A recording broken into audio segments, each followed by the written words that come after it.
Hello everyone, welcome to my video. So for today's video, we will tackle about the introduction of multiple regression on the chapter 8.1. So we are the reporter on the introduction of multiple regression. I am Sandra May Avila and my co-reporter will be Raina Sabuskaya Heretaki. So I hope you can count us for this video until the end. Before we tackle or discuss about the introduction of multiple regression, let me first discuss to you what are the difference between the linear and multiple regression. So, linear regression can be defined, it models the relationship between one dependent variable and one independent variable, while multiple regression can be defined, models the relationship between one dependent variable and two or more independent variables.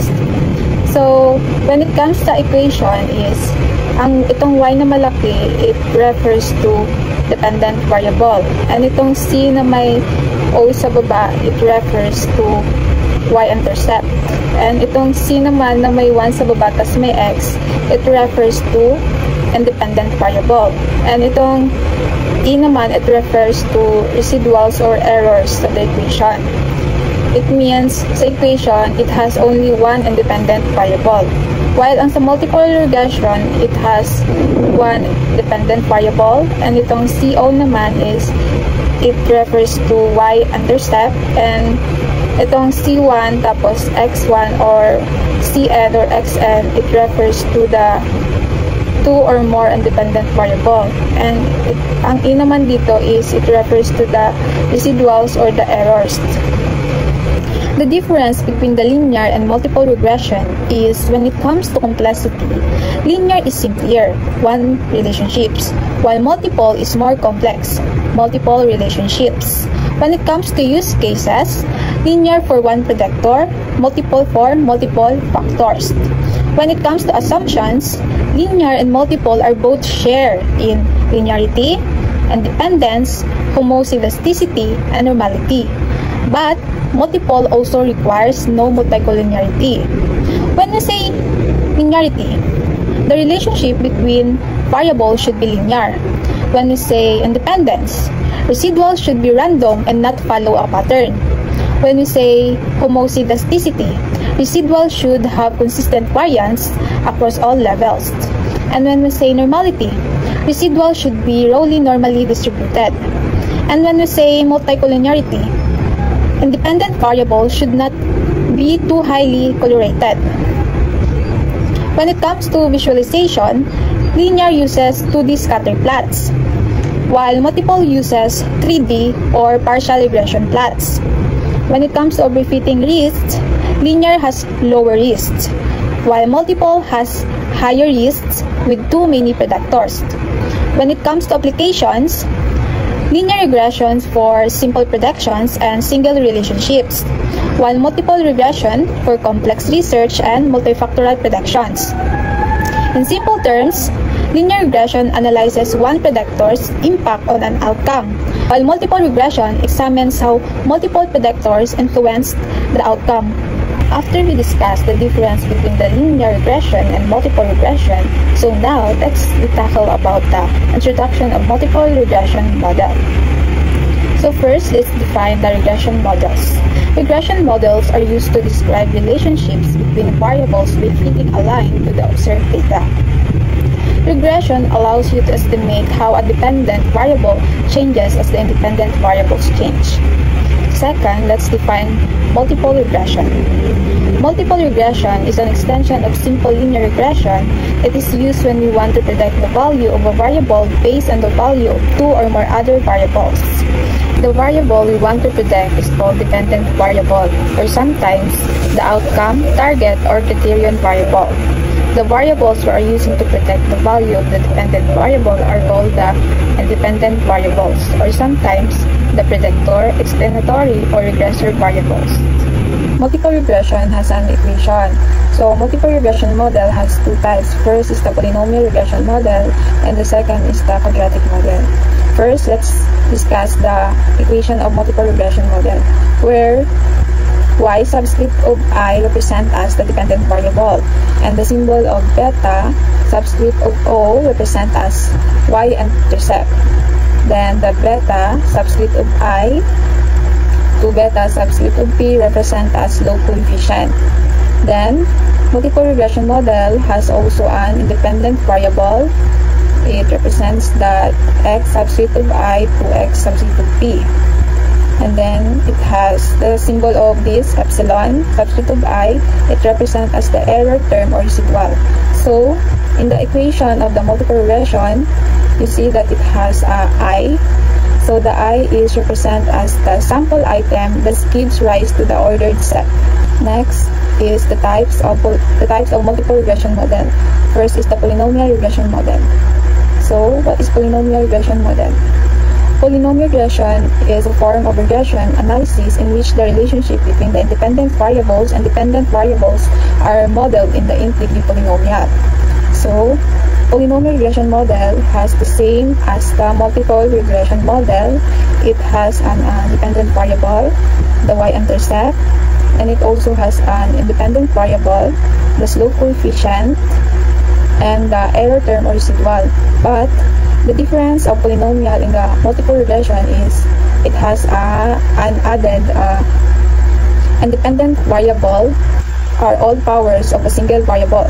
It means neto na may independent variable na naka-superscript ng square or 2 or independent variable na naka-squared ng so on and so far. Ang mean nitong x superscript of p. The second type of the multiple regression equation is the quadratic model. So what is quadratic model? So quadratic model is the polynomial regression model of degree p if the multiple regression models can also be made up of powers of several variables. So quadratic has interaction. So interaction is a variable that is the product of two other variables in the variable between x subscript of 1 and x subscript of 2. Ang mean niyan is meron siyang two product variables sa gitna ng equation. Ito ang ginatawag na interaction. Same as the polynomial and the multiple, it has a dependent variable, the y-intercept, and it also has an independent variable. Same as the polynomial, it has also an independent variable that are all powers of a single variable. So, meron din siyang naka-superscript na independent variable. Pero, naka-superscript siya, dalawang variable lang, hindi same sa polynomial regression that pwede mo siya ma-subscript kahit ilan. Pero sa quadratic model, meron lang siyang dalawang independent variable na naka-superscript into 2. Also has an error term or residual. Difference of quadratic model into multiple regression and polynomial is quadratic model is less limited slope coefficient. In the equation of quadratic model, it has only 5 slope of coefficient. Polynomial regression model and quadratic model are considered to be linear models even though they contain nonlinear terms in the independent variables. The reason they are still linear models is that they are linear in the coefficients b subscript of I. As you can see, the equation of linear regression model, it has only one coefficient, while on multiple regression model, it has one or more coefficients. And in the equation of quadratic and in the equation of polynomial regression, it has only 2 or more coefficients. While on the other hand, quadratic model equation, it has only 5 slope of coefficient. It has only limited in the quadratic model. Next is the estimating the coefficients. First is the least squares equation or fitted regression equation. So as we interpret the equations, so least square equation has a y. So yung nasa taas ng y is what we call is the estimated. So where y estimated represent as the predicted value of the dependent variable equals to the beta estimated subscript of O is the it represent as the estimated y-intercept plus the beta estimated subscript of 1 to beta estimated subscript of p represent as estimated coefficients. And it has also an x subscript of 1 to x subscript of p, which represent as a dependent variable. So the second equation is represents the calculation of residuals. So in this equation, it has a small letter E, substitute I, it represents as the residuals or error, equals to the Y, substitute I, it represents as a dependent variable, minus the Y, estimated, substitute I, represent as the predicted value of the dependent variable. So in this equation, sa Y, estimated substitute I, it has, as you can see, meron siyang equation, which is, yung equation niya is nandun sa least squares equation or fitted regression equation. Nag-hook up siya sa equation nito sa baba, nito sa red. So, ito yung equation ng least square equation. So, final equation is maka-hook up sa dito sa baba, itong E substitute of I or represent as residuals equals to Y substitute of I represent as dependent variable minus the equation of the least square equations or the fitted regression equations. Ito nga sa red. The third is sum of squared residuals. So, as you can see, I will discuss to you kung paano na ganito yung equation. So, first is sublimation to the upper of N over the I. So as you can see, I represent as the sample item that give rise to the ordered set, while the N is represent to the number of the predictor. So the sublimation is equals to 1. So this E represent as the equation above the residual. So to the power of 2 subscript of I. As you can see, dito na part is diba yung residuals, meron siyang dependent variable minus the equation of this naka-blue minus the equation of the least square equation. Ang final equation is itong sa baba, the summation of residuals Y of substitute I, which represent as the dependent variable minus the equation of least squares. So, makita niyo din dito na may arrow na pula na i-represent as the least square equation or fitted regression. Good day everyone. Today I'll be discussing a very important topic in statistics, sum of squares and the case statistic in linear regression. This topic helps us understand how good a regression model is in explaining data, especially when we want to predict something like a student's grade or business outcome. First is, what is linear regression? Let's start simple. Imagine you're a teacher and you want to know how study hours affect student grades. You collect data, draw a line to predict grades based on our studies. That line is your regression line. But not every student follows the prediction exactly. Some get higher or lower grades than expected. That's what we call error. And to measure it, we use sum of squares. There are 3 types of sum of squares. First is the SSR or the regression sum of squares. These measure the part of the data that the model successfully explains. If the SSR is high, your model is doing well.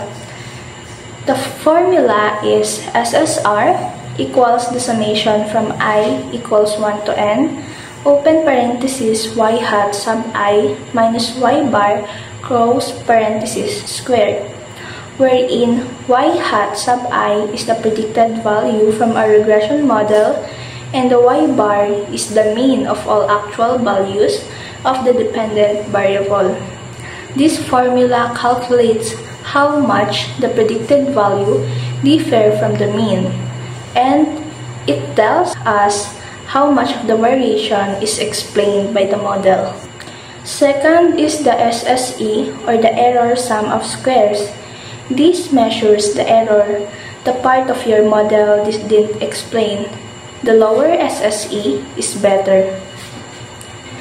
The formula of SSE is SSE equals the summation from I equals 1 to N, open parenthesis y sub I minus y hat sub I close parenthesis squared, wherein y sub I is the actual value, and y hat sub I is the predicted value.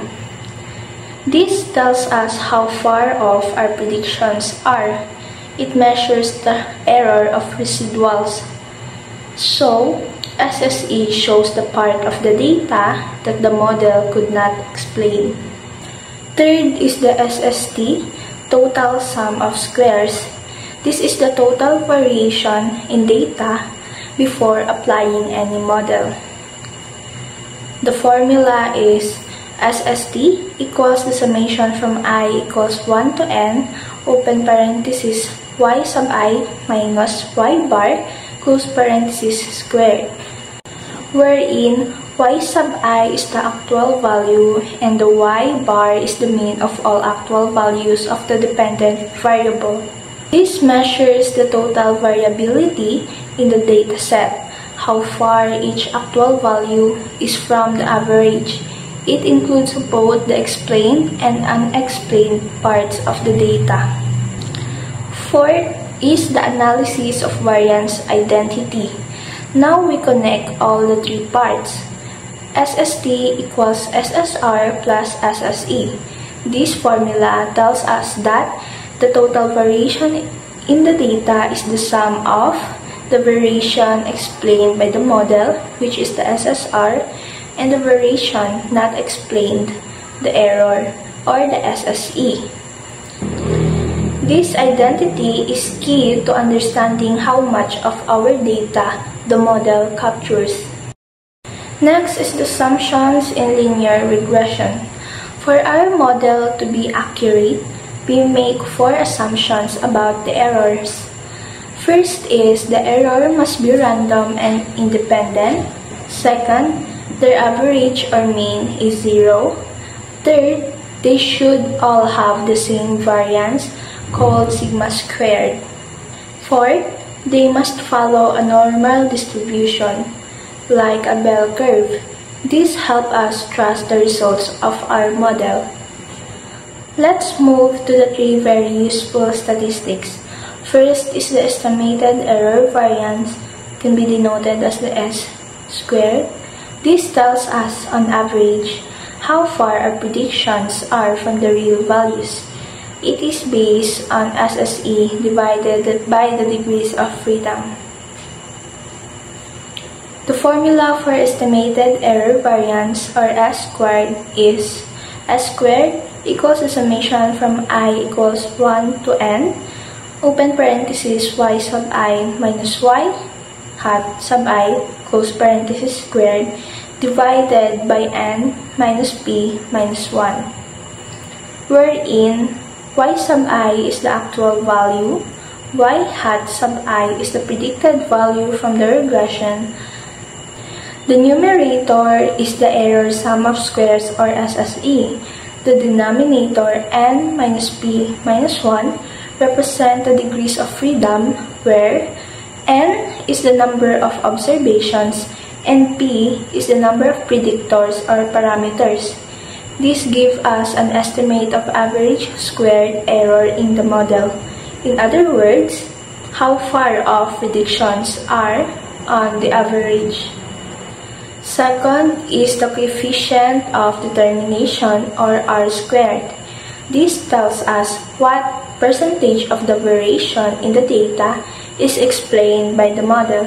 For example, if R squared is equals to 0.85, that means 85% of the changes in grades are explained by the study hours.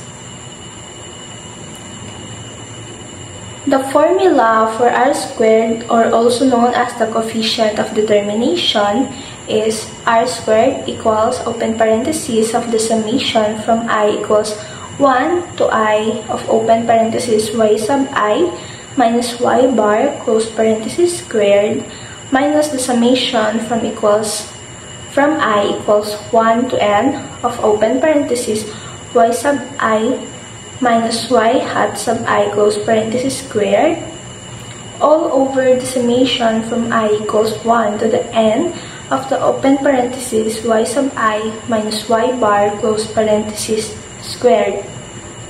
Or more simply, R squared is equals to SST minus SSE over SST, or equivalently, SSR over SST. SST is the total sum of squares, the total variation in the data, while SSE is the error sum of squares, the unexplained variation. SSR is the regression sum of squares, the variation explained by the model. So, R squared tells us how much of the total variation is explained by the model. If R squared is 1, it means a perfect fit. If it's 0, the models explain none of the variation. Third is the F statistic. This tests whether our model is useful. If F is high, our model likely explains the data better than the model with no predictors at all. F statistic used to test the overall significance of the regression model.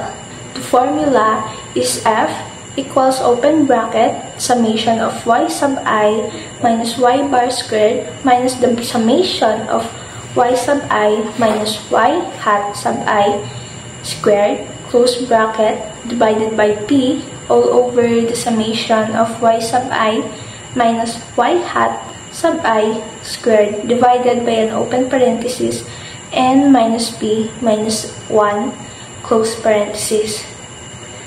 This simplifies to F is equals to SST over SSE all over P all over SSE over N minus P minus 1.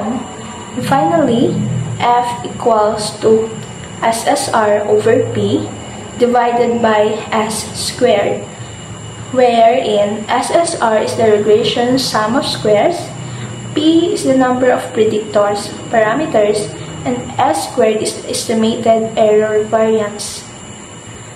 The F statistic tests if at least one predictor variable has a significant effect on the response.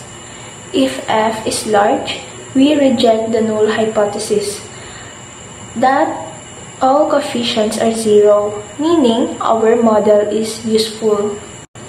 To summarize, S squared tells us about the average error in the model. R squared shows how much variation is explained by the model, and F tests whether the model as a whole is significant. These statistics are essential tools to evaluate and trust a regression model. So let's proceed to an examples. A mobile ad hoc computer network consists of several computer nodes that move within a network area. Often messages are sent from one node to another. When the receiving node is out of range, the message must be sent to a nearby node, which then forwards it from node to node along a routing path toward its destination. We wish to predict the proportion of messages that will be successfully delivered, which is called the good put. It is known that the good put is affected by the average node speed and by the length of time that the nodes pose at each destination. Table 8.1 presents average node speed, average post time, and good put for 21 simulated mobile ad hoc networks. These data were generated for a study described in the article Metrics to Enable Adaptive Protocols for Mobile Ad Hoc Networks. Next slide will be the table 8.1. Average node speed represent as meter per second, the post time represent as the second, and the good put for the computer networks present as the percent. The next table is the output from Minitab present the result of fitting the model. So let's proceed to the example number 1. Use the multiple regression model to predict the good put for a network with speed 12 meter per second and post time 25 seconds. As you can see, hinahanap dito is yung predicted value of the good put for network. So given naman ang speed na 12 meter per second and post time na 25 seconds, pinakita ko dito yung table ng Minitab results. So as you can see, given na yung equation dito sa Minitab results. So the equation is, the regression equation is good good put equals to 96.0 minus 1.82 speed plus 0.565 post plus 0.0247 speed times post plus 0.0140 speed squared minus 0.0118 post squared. So, as I observe, ang ginamit na equation is quadratic model. In the solutions, hindi naman tayo mahirapan because i-input na lang natin yung dalawang independent variable, which is yan yung speed na equals to 12 and the post na equals to 25. So, as we go far, pag i-input na natin yung speed tapos yung post sa equation na given kanina, as we use calculator, the answer will be 90.336, which is the predicted value of the good put in the network. Let's proceed to the example number 2. For the good put data, find the residual for the point speed equals 20 and post equals to 30. As you can see, ang hinahanap dito is residual, which on the first topic that I tackled, the formula of the residuals is equals to the observed value minus the predicted value. So, ang first na hanapin natin is yung kanyang observed value. As you can see on the table 8.1, sa observed value ng good put, it has an 84.937. Itong naka-red, nag-highlight ko dito na naka-box, which is yan yung ating observed value sa good put in the table of 8.1.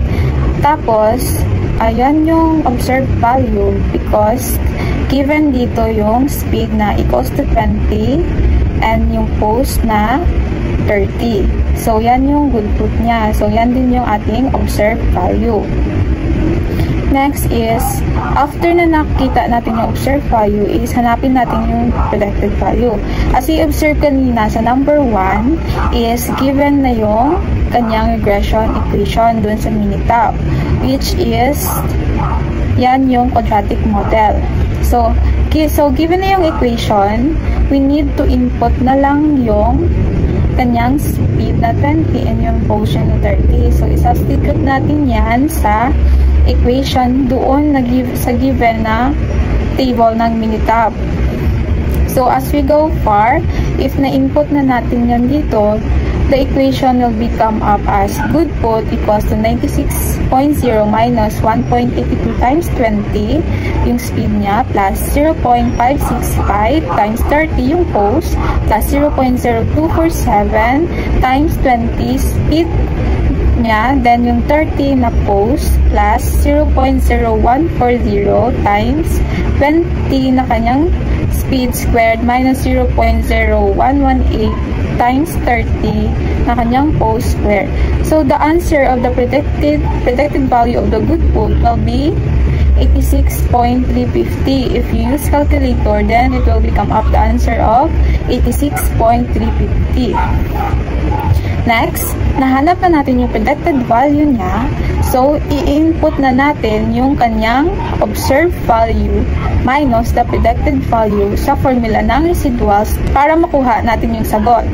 The solutions of residuals will be residuals equals to observed value minus predicted value, and it will come up with the observed value will be 84.937 yung kanina sa table minus the predicted value that we solved using the given regression equation dun sa Minitab result model na 86.350 ang kanyang answer.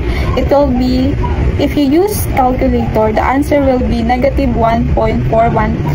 So, here are the answer of residuals.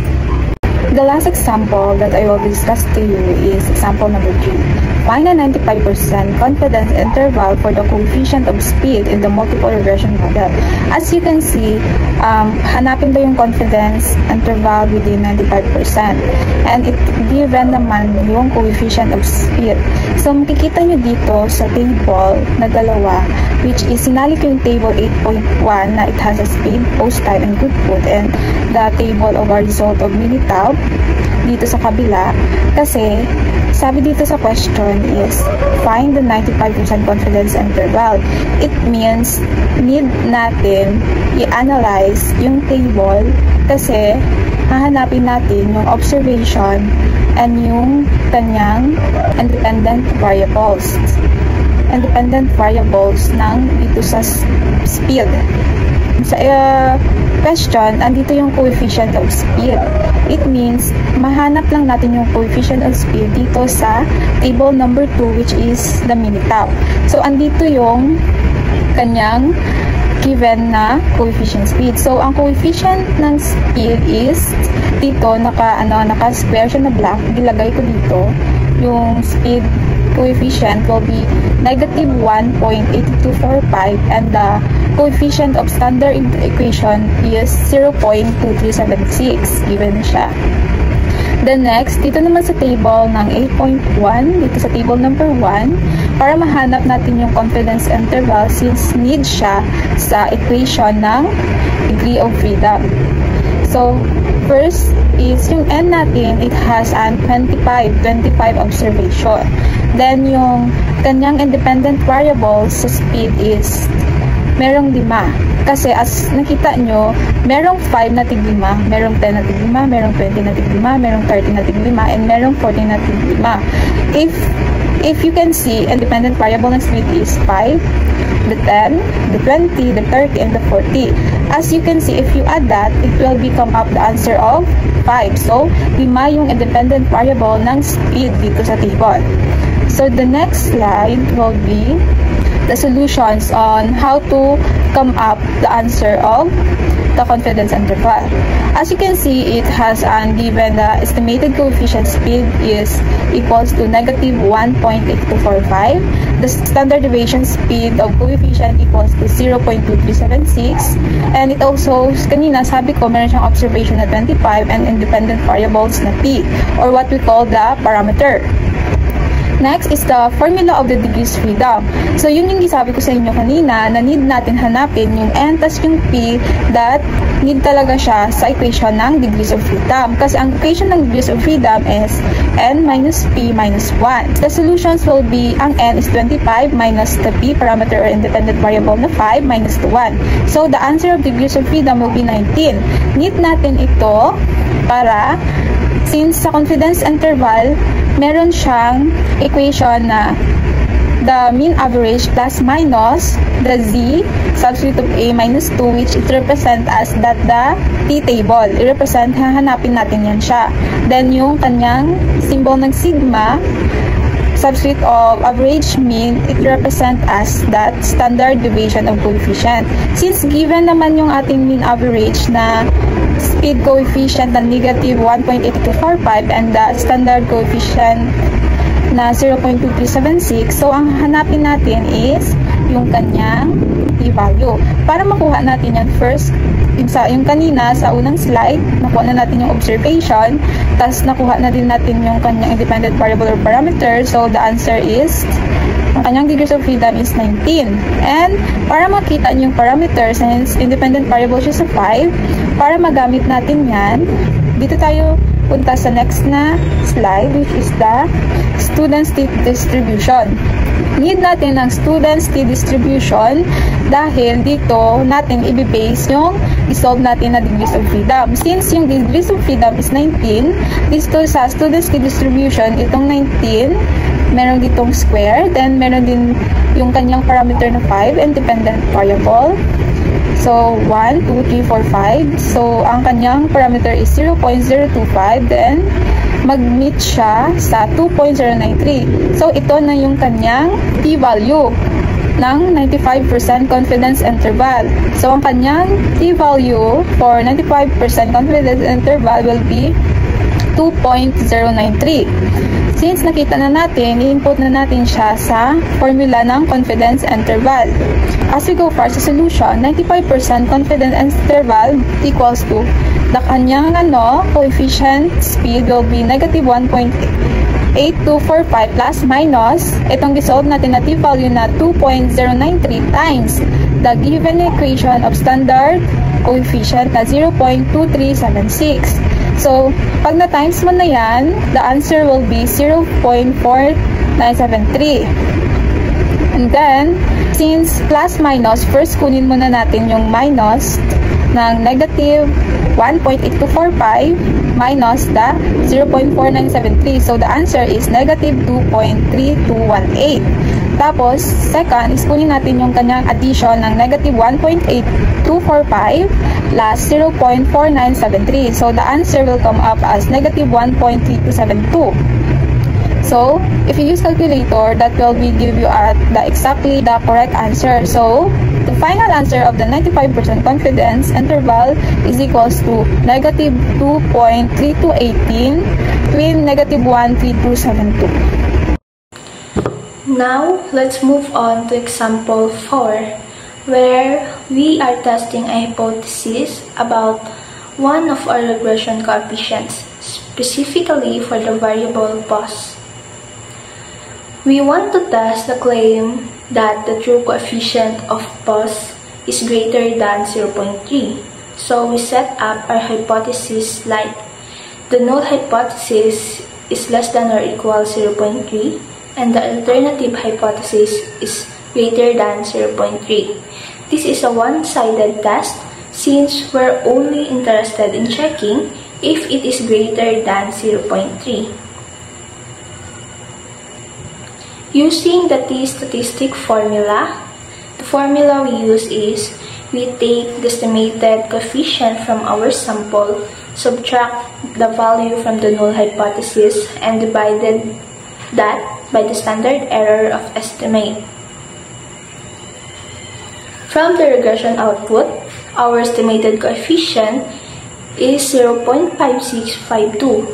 Our hypothesized value is 0.3 and the standard error is 0.2256. Now we plug in the values and we come up to the value 1.1755.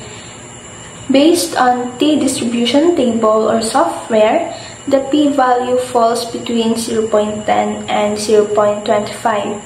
This means that we do not have strong evidence to reject the null hypothesis. So, it's still possible that the true coefficient is less than or equal 0.3. In other words, while our estimate is higher than 0.3, it's not significantly higher, so we fail to reject the null hypothesis. Next, let's look at example 5, which shows the difference between confidence interval and the prediction interval. In this example, we use the regression model to predict response when speed is equals to 25 and pos is equals to 15, where given the predicted value or the y-hat is equals to 74.272. First, we take the confidence interval or CI formula. The formula is take the predicted value, add and subtract the margin of error.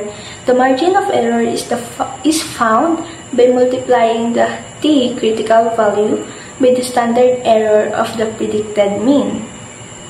And the prediction interval or PI formula is we do the same but use a different standard error, one that includes the extra variability of individual predictions. Then, the results from the output, the confidence interval or CI is 71.812 and 76.732. And the prediction interval, the PI, is 67.641 and 80.903. So, we are 95% confident that the average response when speed is 25 and pos is 15 is between 71.812 and 76.723. While in the prediction interval, we are 95% confident that a single new observation under the same conditions will fall between 67.641 and 80.903. So, why is the prediction interval wider? Because the individual outcomes are more variable than group averages. The prediction interval includes both the model's uncertainty and natural variation between people. To wrap it up, linear regression isn't just drawing a line. It's a way to express and predict outcomes using math and statistics. The sum of squares, r squared, s squared, and statistics give us tools to measure how good our model is.